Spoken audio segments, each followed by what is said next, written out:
Today we will read and understand the new chapter of class 6th, Sadness of a Lonely Boy. क्या मतलब है इस chapter का? Sadness of a lonely boy, क्या title का meaning है इसका? कि एक अकेले लड़के की जो सैडनेस है, जो दुख है, उसके बारे में ये चैप्टर है. So, I'll tell you first that this chapter I'll cover in two videos, two parts, and this is the first part of the chapter explanation. So, let's start.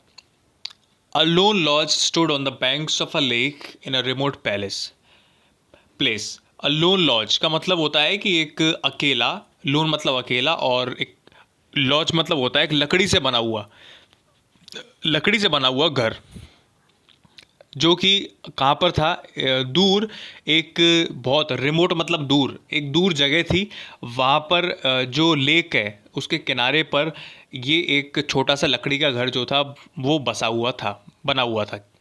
One evening when the sun was about to set, एक शाम जब जो सूरज होता है वो ढलने वाला होता है. An elder daughter who two sons and a wife stood around the bed of a man who was about to die. तो एक शाम को क्या होता है कि जब सूरज ढलने वाला होता है तो एक बड़ी बेटी, दो बेटे थे और एक वाइफ थी, जो कि एक आदमी के बेड के बगल में वो खड़े थे, जो कि आदमी जो है वो मरने वाला होता है. The family had tried all kinds of medicines known by the Oziva, but nothing could save the man now. तो जो फैमिली थी, जो परिवार था, उन्होंने सब तरह की दवाइयों को इस्तेमाल और यूज़ करके देख लिया, जिससे कि वो जो आदमी है वो सही हो जाए, लेकिन कोई भी उससे फ़र्क नहीं पड़ा. और वो दवाइयों का नाम था ओजिवा. The dying man at the end gained a silver of spirit from the fresh and wind blowing through the door of the lodge. He whispered to his family. तो जो मरने वाला आदमी होता है, एंड में एक सिल्वर स्पिरिट जो होती है, ठीक है, उसको वो स्पिरिट मतलब एक आत्मा होती है, एक छोटी सी, जैसे कहते हैं ना, छोटी सी स्पिरिट या आत्मा का एक अंश जो होता है, वो वहाँ से आता है. और जो हवा बह रही होती है, ताज़ा हवा, फ्रेश विंड बह रही होती है दरवाजे की तरफ से, तो वहाँ से वो जो एक छोटी सी स्पिरिट जो होती है, आत्मा का जो अंश होता है, या आप कुछ भी कहेंगे, एक स्पिरिट जैसे कहते हैं, आत्मा या ठीक है एनर्जी, तो वो वहाँ से आती है. और तब जो मरने वाला इंसान होता है, ठीक है, वो जो कि इन पूरी फैमिली का जो हेड है, यानी कि कहेंगे बच्चों का फादर, और जो वाइफ होती है उसका हस्बैंड होता है, वो फुसफुसाता है, बड़बड़ाता है, अपनी अपनी फैमिली से बोलता है. क्या बोलता है? I decided to bring you all to this remote palace to live so that we may live in peace away from the evil ways that many people follow.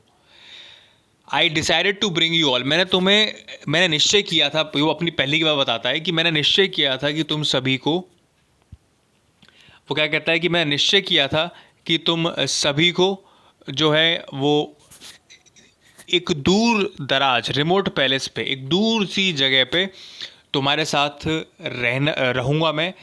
क्यों दूर जगह चुनी उसने कि मैं दूर अकेला रहूँगा कहीं, जहाँ एक घर बना के अपना, क्योंकि so that we may live in peace, जिससे कि हम जो है शांति में रह सकें, ठीक है, जहाँ पे शांति हो.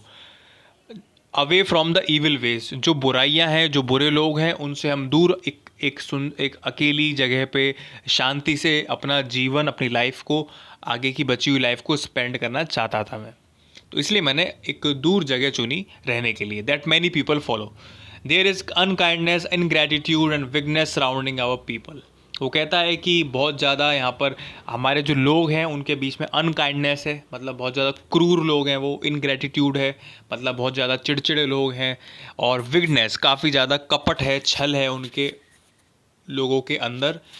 तो by living away from them, तो उन लोगों से जिनमें ये सब चीज़ें बुराइयां हैं, उन सब से मैं दूर रहकर, आई प्रोटेक्टेड योर इनोसेंस, मैंने क्या किया कि उन सभी से दूर रहकर मैंने जो तुम्हारे अंदर जो भोलापन है, जो तुम्हारा इनोसेंस है, ठीक है, जो मासूमियत है, उसको क्या किया, उसको प्रोटेक्ट किया उन लोगों से, नहीं तो तुम भी उन्हीं की जैसे हो जाते.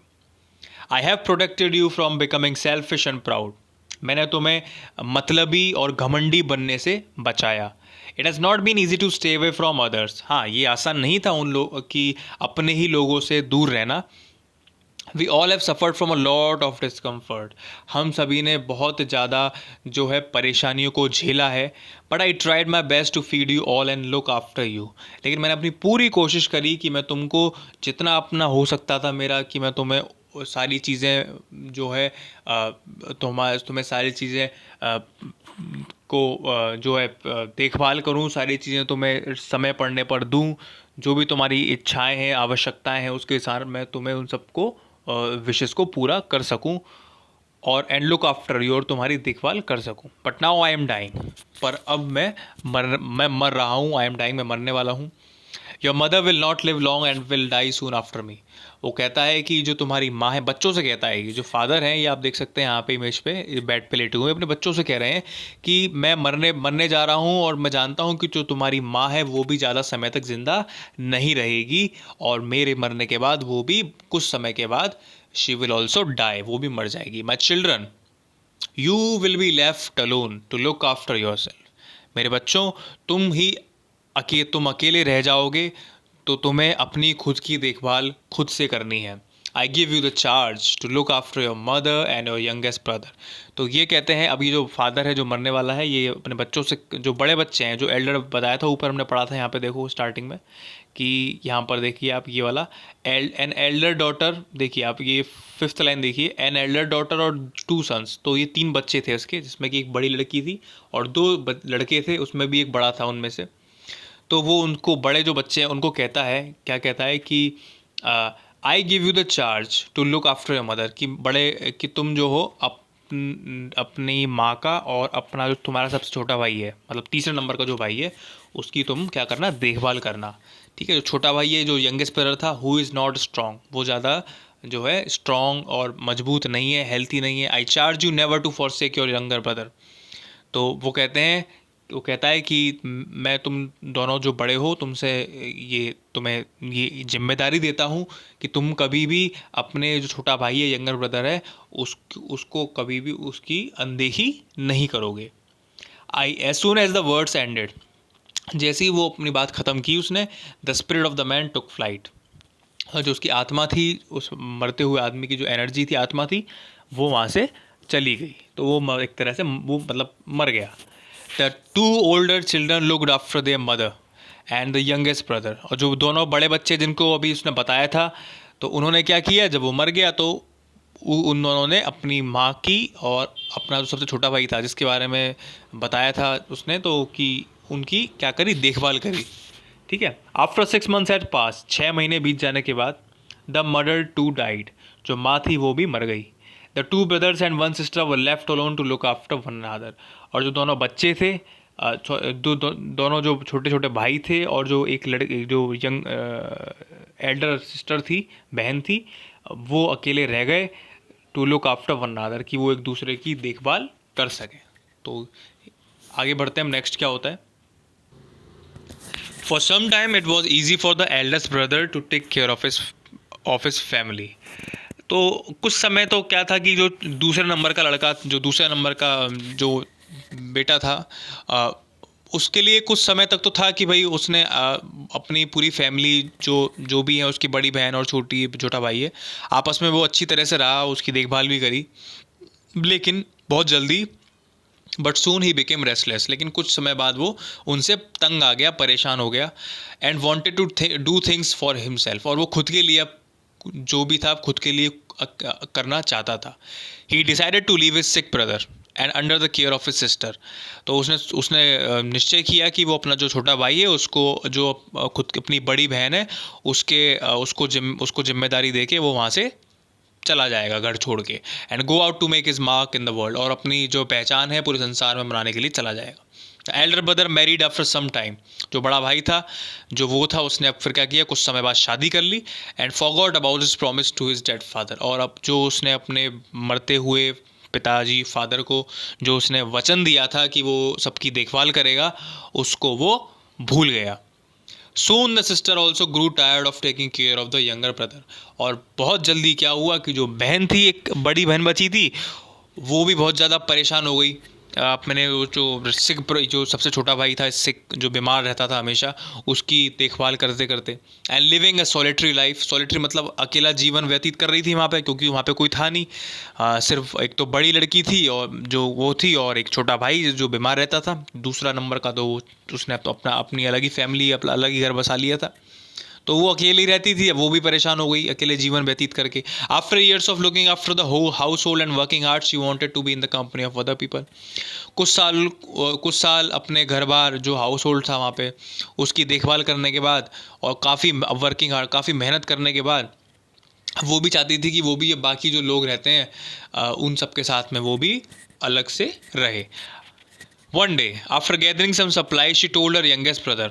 एक दिन की बात है कि जो सप्लाईज, जो घर में का सामान आता है, उन सबको लाने के बाद she told her youngest brother, उसने वो अपने छोटे भाई को बोलती है कि dear brother, I am going to find our brother, you should not wander away from the lodge. वो कहती है अपने छोटे भाई से कि प्यारे भाई, I am going to find our brother, मैं अपने जो भाई है जो चला गया है उसको ढूंढने जा रही हूँ। You should not wander away from the lodge, तुम इधर उधर कहीं भी मत, घर से बाहर कहीं भी मत इधर उधर जाना। I have collected some supplies for you, मैं तुम्हारे लिए कुछ सामान लेके आई हूँ खाने पीने का। Once I find our brother I will come back, जैसे ही मैं तुम्हारे भाई को, अब हमारा जो भाई है उसको ढूंढ लूँगी, तो मैं उसी समय घर पे वापस आ जाऊँगी। But the sister enjoyed living in the company of other people, लेकिन वो नहीं आई। वो क्या, जो बाकी के लोग थे जो रहते थे दूसरी जगह, वहाँ पर उनकी कंपनी, उनका संग साथ उसको काफ़ी अच्छा लगा और वो इन्जॉय करने लगी वहाँ पे। She loved the amusements and pleasures of the social life, और उसको काफ़ी ज़्यादा मनोरंजन और जो खुशियाँ थी सामाजिक सोशल लाइफ की, उसे काफ़ी ज़्यादा पसंद आई। So much that she too soon forget her youngest brother whom she left behind, और इतनी वो उन सब में, खुशियों में और अम्यूज़मेंट मनोरंजन में वो खो गई कि वो भूल गई कि उसका यंगेस्ट ब्रदर जिसे वो छोड़ के आई है घर पर, वो भी, उसको भी देखना है, उसको वो भूल चुकी थी। So this was the part first of this chapter. तो जिन बच्चों को कुछ प्रॉब्लम आई है, आप दोबारा से इस वीडियो को रिवाइंड करो और देखो और समझो दोबारा कि क्या चीज़ छूट गई या क्या चीज़ हमें समझ में नहीं आई। ठीक है, सो पार्ट 2 अब हम नेक्स्ट वीडियो में कवर करेंगे।